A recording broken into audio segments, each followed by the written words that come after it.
It's recording now? Okay. All right. So everything's in here. Let's press play.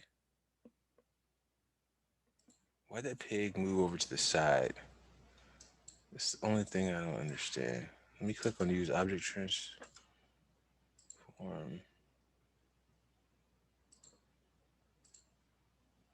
Did I move that pig? Oh, I don't know why I didn't think I moved the pig. But since I did, let's do this. Pig's right here. It's moving through this wall. Let's just move them over. So move them over like this. So now it's going like that. And then we'll move this destination part like right here. So we have this now, right?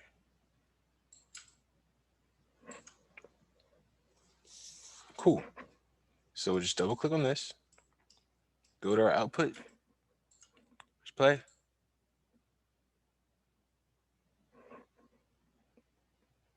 And everything works.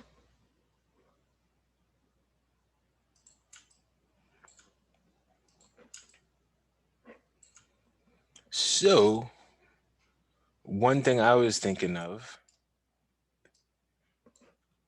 like I said, we'll just see how you all do on this. But and this is where that coolness comes in. I'm going to change this up a little bit. And I'll just introduce you to a new node. I do switch. Check out how this works, right? So right now, this is this box right here. Um, if I take this and scale this down, like this. Oh wait, no, didn't mean to do that. I'll take this box, Alt left click to duplicate it, and I'll just connect to this. So I'm working on this box. And I'll go like this. And I'll put this like this, right?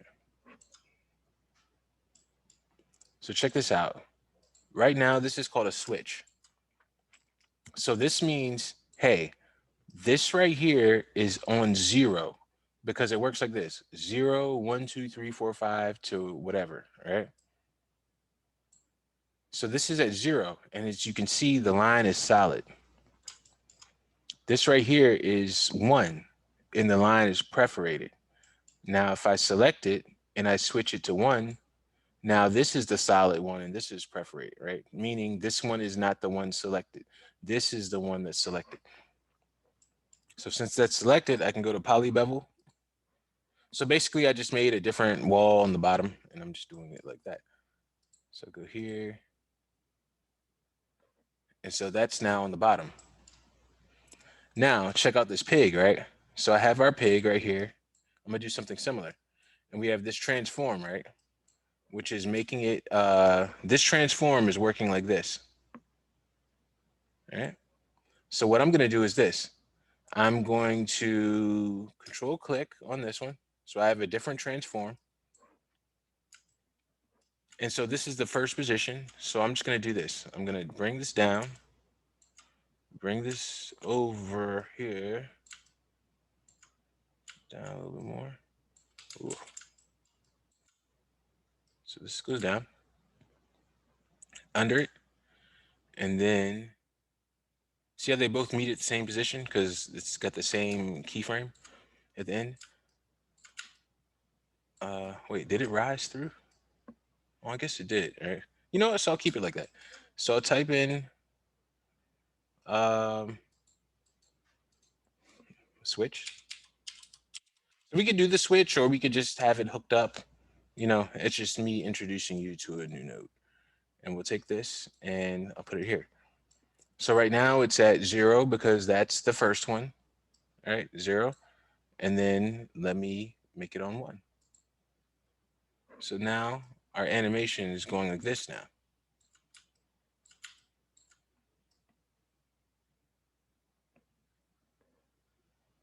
All right, because now we're using not this transform, but this one. But that's so beautiful, you know, because if I wanted to, I could like do this 50,000 times. And then there's a way to like go in here and like switch it up and, you know, put expression in here or something to like make it switch at certain times, things like that. So for now, we're just going to keep it on that. So let's look at what we have. We're in our wall. So now our wall's on the bottom, right? Because we used the switch to give it the bottom wall. And our pig is at the bottom too. So let's see what we get. All right.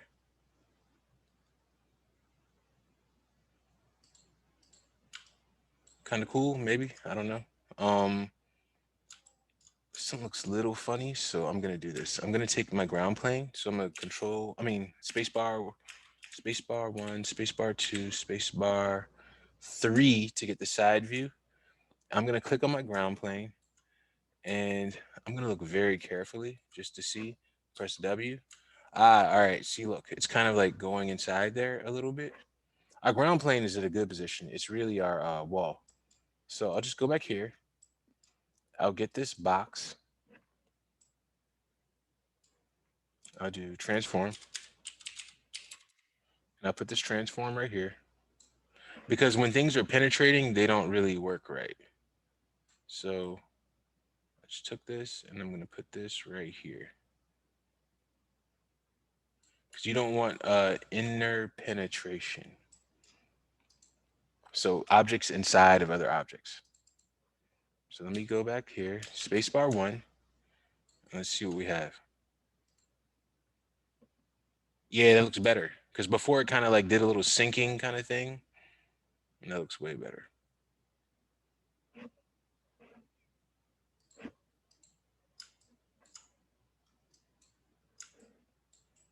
All right. And now just to add even a little bit more spice to it. Um, let's do this.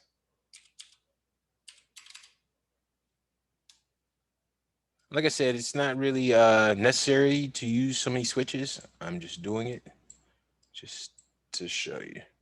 There's another way.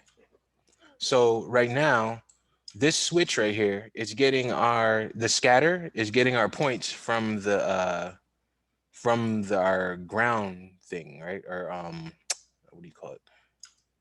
Our wall, or I guess our block on the ground. Now, if I go over here and I switch it to the sphere, that's where it's all at. That's where the scattering points are going to go. So let's template the wall now, right? Well, let's do it right here. Template this. And now I'll take this sphere and I'll move this down like right here. All right. So if I press W, let me press this. Go here. W for this. And now let me select this sphere. Now, if you look at it, what I'm getting is I'm getting points from this. Because all the points are going to be spread out inside of this sphere. So most of the small chunks are going to be in the center, and then the big ones will be outside. Speaking of that, if I really wanted to, I could take this, duplicate it, do a merge,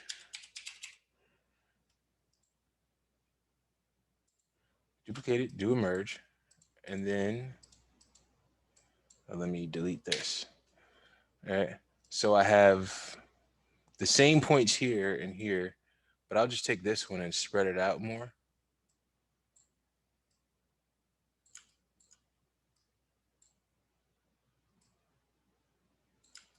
So what I have is, I basically have is, let me show you. If I were to copy the scatter, all right, and connect it to here, I have this group of points in the middle, and then I would have this wider group of points here.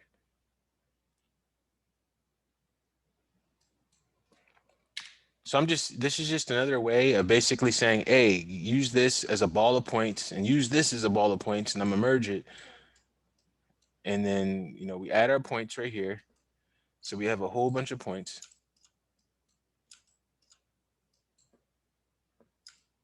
Or I can actually, if I really want to, I can have these independent. So I can say, all right, this has that many points, control click, and this has this many points. So now if you look at it, and if I click on this right here, I can see my points a lot bigger. I have like a different group of points, basically. So this one is my one group. And I can say, hey, this is where I crack stuff. And then this can just be some extra points on the outside. Now, if I go right here, oh, let me turn this off.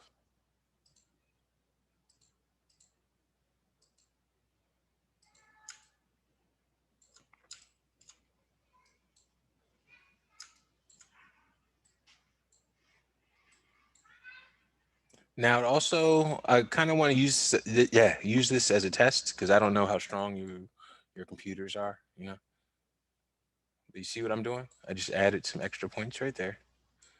So now it's in the center. Click on this. I'll click backwards, and let's see what we have.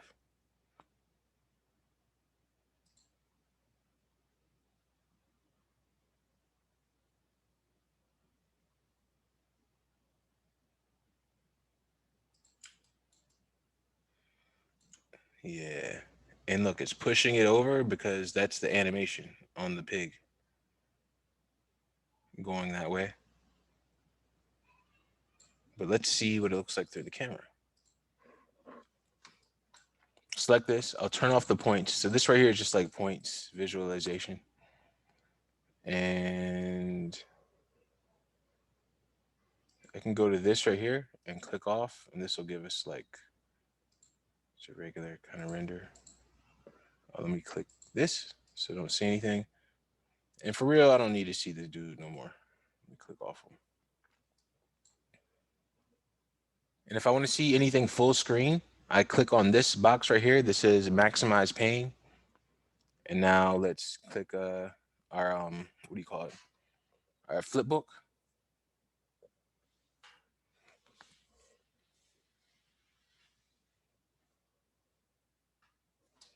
There we go.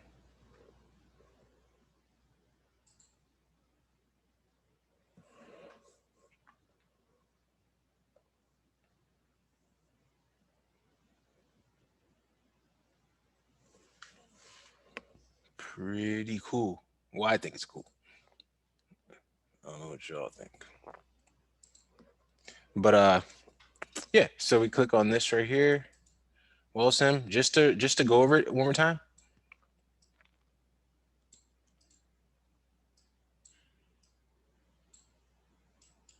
I can set everything up the way it needs to be. Add a rest node. I wonder if this is default. Yeah, I think it is default. Oh no, this isn't. Actually, you know what? Let's just see. I think that has to do with texture, so I'll just keep it. But it won't mess with the simulation. I just think it has to do with textures. So we're gonna like not mess with it too much. But we have our tube. We transformed it. Rest. A symbol node. So the node is up here, a symbol. And then whatever name like Houdini will give it, it'll be right here. So it's basically saying set up the packed primitives.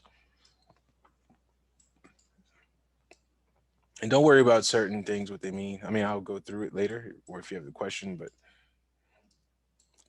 it's more about just making sure you have it there first. And then later on, know what it means. But just know that it has a function. Just like before you drive your car, you can think, oh yeah, like a person gets in their car. Like if you're looking at somebody, they just get in the car, you hear it start up and it moves. But then there's like the process of putting the key in the cylinder and turning it. And then, that electricity going, wherever's going, the fuel injection, and then the pistons, and all that other stuff. So that's basically what you have to think about some of these nodes. Like I don't know exactly what it does, but I know that I need it there. All right, so again, we have this right here. We can have the switch, or we can just, you know, whatever, just, connect it to here. I just showed you all that just to show you could switch it if you wanted to, if you didn't want to disconnect or whatever. So this is a box, regular box, transformed. Oh, I raised it up because, we had that penetration issue. It's going to the poly bevel, so now it's got rounded edges. Um, and now there's this sphere right here, and there's this sphere, this larger one. This sphere is being fed some particles in the middle, right, from this scatter node. This sphere is being fed particles. It's bigger, so they're spread out for our outer chunks. And then I just merged these.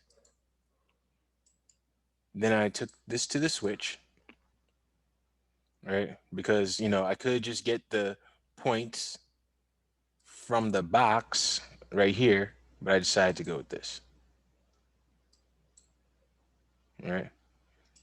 So we're getting points from these two spheres merged. And I disabled that scatter.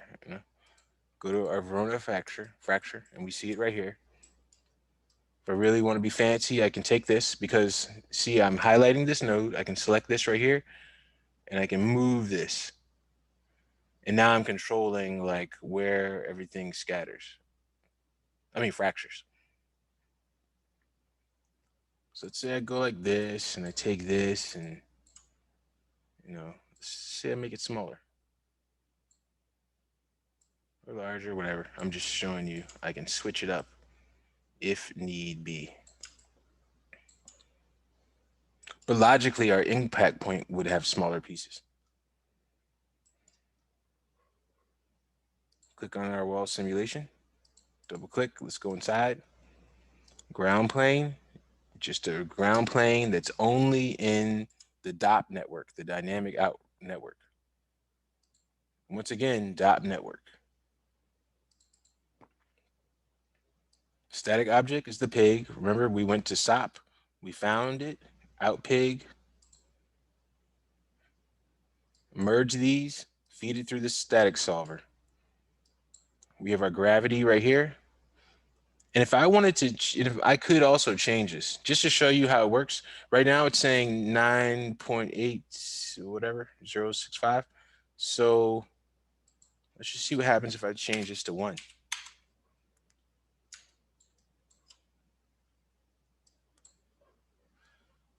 Let's get inside our render cam. Just look.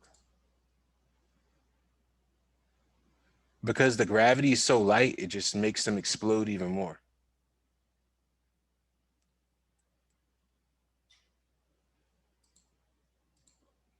But now, right now, I just changed it to 1, right? But let's say I wanted to change this to 18, negative 18. Let's just do it. Press play. See, they're a lot heavier now.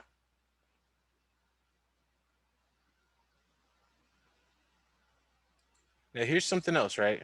If I click on this force, oh no, wait. Oh, well, right now it says negative 18, right?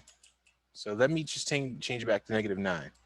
But let's say I wanted to make sure I remember this is at negative 9. Well, I'll just show you. This is just another function you can do.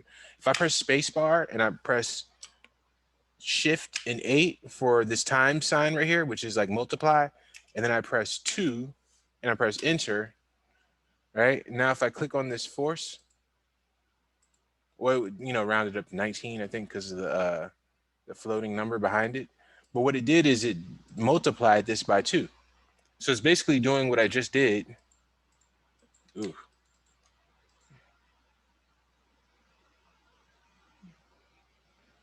But it's like, it just did it with, a little expression. That's what you call it. So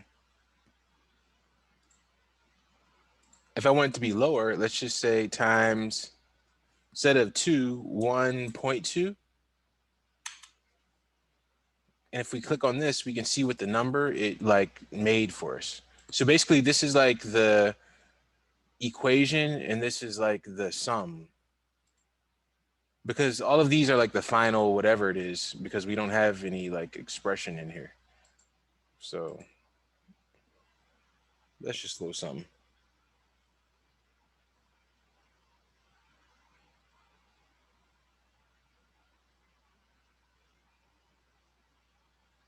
You see a little piece stays on top of his head.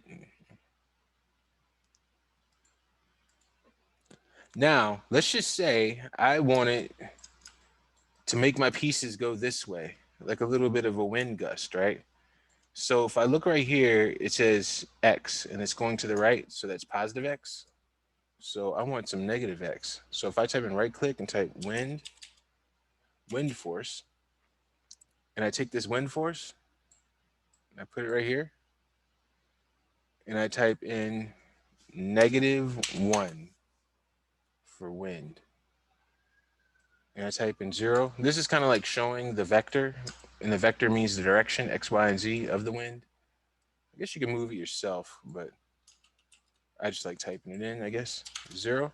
So now this is saying, yo, all that wind is going to go to this side.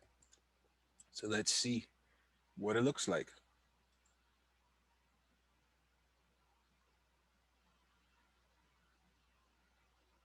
See how they're kind of like blowing? If we really want to like be dramatic about it, we can just go in here, or I guess really want to see how it's working. Let's type in 10.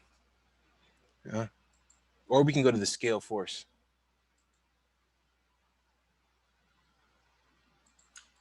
You see what it did? Shot it over here now. Let's look at a flip book. Let's not make it 10. Let's make it like 8. We're gonna flip book. But it's already pushing it before like this even does anything. Because it's basically saying, hey, this is our wind force. Yeah. But yeah, we don't need all that wind.